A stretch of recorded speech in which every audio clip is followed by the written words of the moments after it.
POV, This is a story driving about around London. deep time, about the limits of knowledge, about how the universe might be stranger than we dare to imagine. So get comfortable, relax, let your mind drift back through the eons, because we're about to question something fundamental, something we've never really doubted before. What if we are not the first?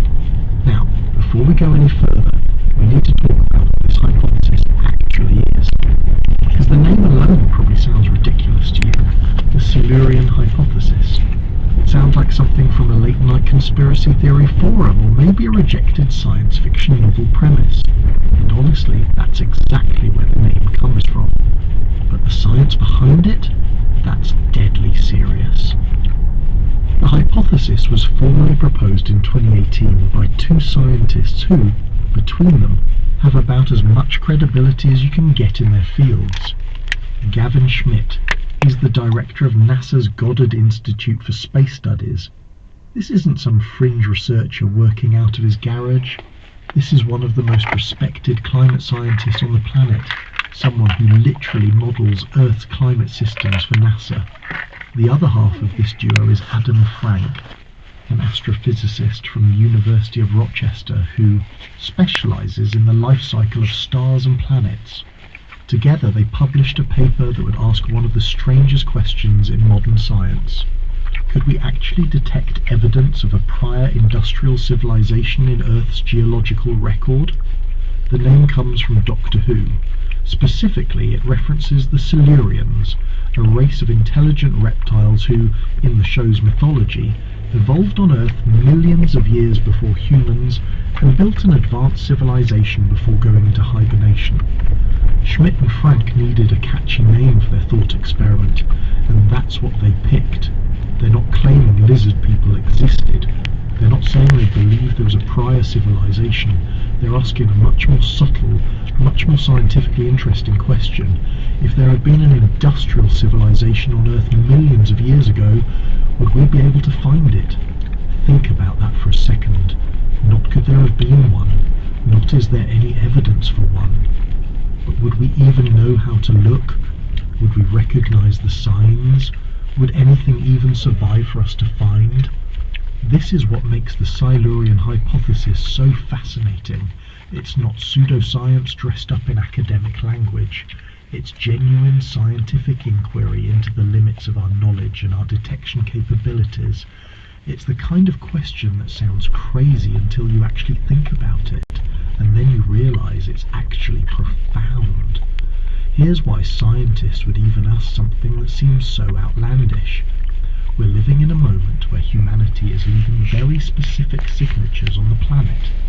Chemical signatures, geological signatures, radiological signatures. We're changing the composition of the atmosphere, depositing synthetic materials that will persist for millions of years, triggering what some scientists call the sixth mass extinction event in Earth's history. Future geologists, whether they're human or something else entirely, will look at rock layers from our time and see something radically different from everything that came before. They'll see the Anthropocene, the age of humanity written in stone. But how long will those signatures remain detectable? That's the question Schmidt and Frank were really asking. Not because they believe in ancient lost civilizations, because understanding what evidence would survive helps us understand our own impact on the planet. If you're trying to model long-term climate change, or understand how planetary systems respond to rapid industrialization, you need to know what traces survive and for how long. By the way, I'm curious where you all are right now as you're listening to this. Drop a comment and let me know where you're watching from and what time it is for you. Are you drifting off to sleep in Tokyo at 2 a.m, having breakfast in London, unwinding after work in Sao Paulo? There's something fascinating about all of us, scattered across the world, thinking about the same deep questions about time and existence. So back to the hypothesis. The paper that Schmidt and Frank published wasn't claiming anything extraordinary. It was doing something more interesting. It was methodically working through what traces an industrial civilization might leave, and how long each of those traces would remain detectable in the geological record. They started with the most obvious stuff. Cities, roads, buildings, all the physical infrastructure of civilization. You'd think this would last forever, right? Look at the pyramids. They've been standing for 4,500 years. Surely concrete and steel would survive for millions of years, leaving obvious traces of whoever built them. But here's the thing. 4,500 years is nothing. Geologically speaking, it's a blink. The pyramids seem permanent to us because human timescales are measured in decades or centuries, but geological timescales are measured in millions of years, and on those timescales, even the most solid human constructions are as temporary as sandcastles at high tide. Think about what happens to a city when humans abandon it. Within decades, vegetation starts breaking apart roads and buildings.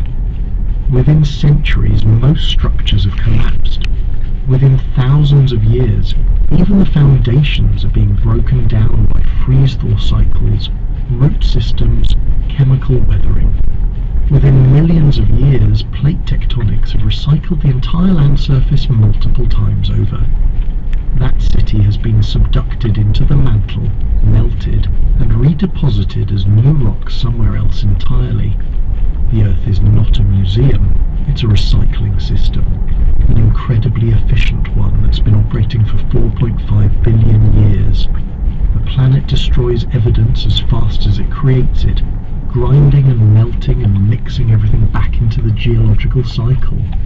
So if physical structures wouldn't survive, what would? This is where Schmidt and Frank's analysis gets really interesting. They started looking at more subtle signatures, things that might persist even when the physical objects are long gone.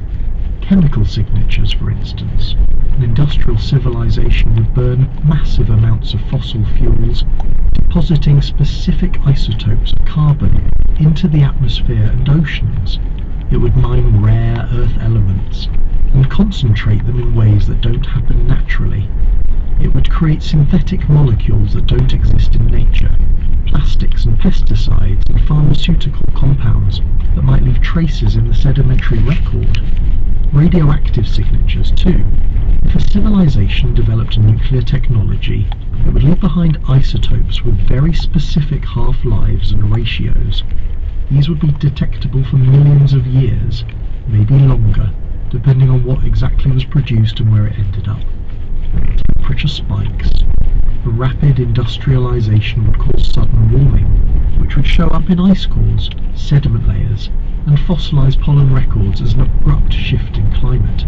This would be visible even hundreds of millions of years later if you knew what to look for: mass extinction events. The rapid environmental changes caused by industrialization would likely drive many species extinct, creating a distinct layer in the fossil record where biodiversity suddenly crashes. The question Schmidt and Frank were asking is this: if you're a geologist 100 million years in the future, looking at rocks from our time, what would you see? And more importantly, if there had been another industrial civilization 100 million years in our past, what would we see now? This is why the hypothesis matters, not because it's claiming ancient aliens or lost Atlantean super-civilizations, but because it forces us to think carefully about how geological processes preserve and destroy information. It makes us question our assumptions about what we would recognize and what we might miss. And here's the uncomfortable part. The answer Schmidt and Frank arrived at is that we probably couldn't detect a prior civilization if it had existed more than about 4 million years ago. Maybe 10 million if we're lucky, and they left particularly strong signatures in exactly the right places. 4 million years. That sounds like a lot. But Earth is 4.5 billion years old. Complex life has existed for at least 600 million years. If we can only see back 4 million years with any confidence, that means we're potentially blind to 99% of Earth's history when it comes to detecting industrial civilizations. Think about that. We could only see the most recent 0.1% of Earth's history. Everything before that is essentially invisible to us. at least when it comes to detecting the kind of signatures that an industrial civilization would leave. This doesn't mean there was a prior civilization. The hypothesis isn't claiming that. But it does mean we can't definitively rule it out based on lack of evidence, because the evidence might simply not survive long enough for us to find. That's what makes this such a good scientific question. It's not asking us to believe something extraordinary. It's asking us to carefully examine the limits of what we can know, to understand how information degrades over geological time, to think about what traces we're leaving and how long they'll last. And in doing so, it opens up some genuinely unsettling possibilities. Not because they're likely, but because they're not impossible. Because the absence of evidence in this case really isn't evidence of absence. So let's dig deeper into deep time itself and start to understand just how vast Earth's history really is. Here's the thing about time that nobody really prepares you for. We think we understand it because we live through it every day. Seconds, minutes, hours, years. We measure our lives in decades. We think of ancient Rome as incredibly old, and it was. 2,000 years is a long time by human standards. But Earth doesn't think in terms of decades or millennia or even millions of years. Earth thinks in billions. And when you're trying to understand whether another civilization could have existed before us, you first have to wrap your mind around just how much time we're actually dealing with. So let's do something that geologists call the cosmic calendar. Let's compress all of Earth's history, all 4.5 billion years of it, into a single year. January 1st at midnight, the Earth forms from a disk of dust and gas orbiting our infant sun. It's molten, chaotic, being constantly bombarded by asteroids and comets. For the entire month of January and most of February, Earth is basically hell.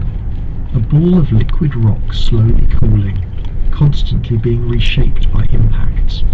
The Moon forms when a Mars-sized object slams into Earth around mid-January. The debris from that collision eventually coalesces into our satellite. By late February, things have cooled enough that the first solid crust forms. By March there's liquid water, actual oceans forming in the basins between volcanic mountain ranges, and somewhere in those oceans, probably in March or early April, life begins.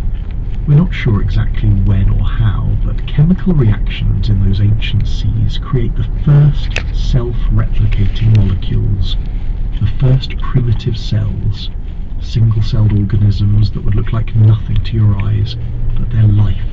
They're the beginning of everything. For the next 6 months, from April through September, that's all there is. Single-celled organisms, bacteria and archaea floating in the oceans, slowly, incrementally changing the chemistry of the planet. Some of them learn to photosynthesize, to turn sunlight into energy. This is revolutionary because it produces oxygen as a waste product. And oxygen, which we think of as life-giving, is actually toxic to most of the organisms alive at that time. The Great Oxygenation Event happens around July in our cosmic calendar. It's Earth's first major pollution crisis, caused by life itself. Oxygen levels rise, most of the planet's organisms die off, but a few survive, a few adapt, and suddenly there's a new resource to exploit. Still, for months after that, nothing particularly dramatic happens. Evolution proceeds, but slowly. More bacteria, more single-celled organisms, different strategies for survival, but nothing you could see with your naked eye. The entire summer passes. August, September, October. Still just microscopic life floating in the oceans. Then, around mid-November, something incredible happens. The first multicellular organisms appear. Cells that cooperate, that stick together, that specialize for different functions. These are still incredibly simple, mostly just clumps of cells, but they're the beginning of complex life. By late November you start seeing the first real animals, the Ediacaran fauna, weird soft-bodied creatures that look like nothing alive today. Some resemble ferns, others look like quilted mattresses. They live on the ocean floor, filter feeding, doing whatever strange things they did in that ancient sea. December 1st marks the beginning of the Cambrian explosion. Suddenly, in evolutionary terms, the oceans fill with diversity. Animals with shells, with eyes, with predatory lifestyles. The first fish appear, the first arthropods. This is the moment when life as we would recognize it really begins. But we're talking about December 1st. We still have 31 days left in our year. December the 5th, plants colonize the land. Before this, continents were barren rock. But now mosses and simple plants begin spreading across the shorelines. By December 8th, the first insects follow them onto land. December 10th brings the first forests, massive tree ferns and primitive conifers, creating ecosystems that have never existed before. Coal deposits that power our modern world. Most of them form from forests that grew between December 10th and December 15th. Trees that lived and died and were buried in swamps, compressed over hundreds of millions of years into the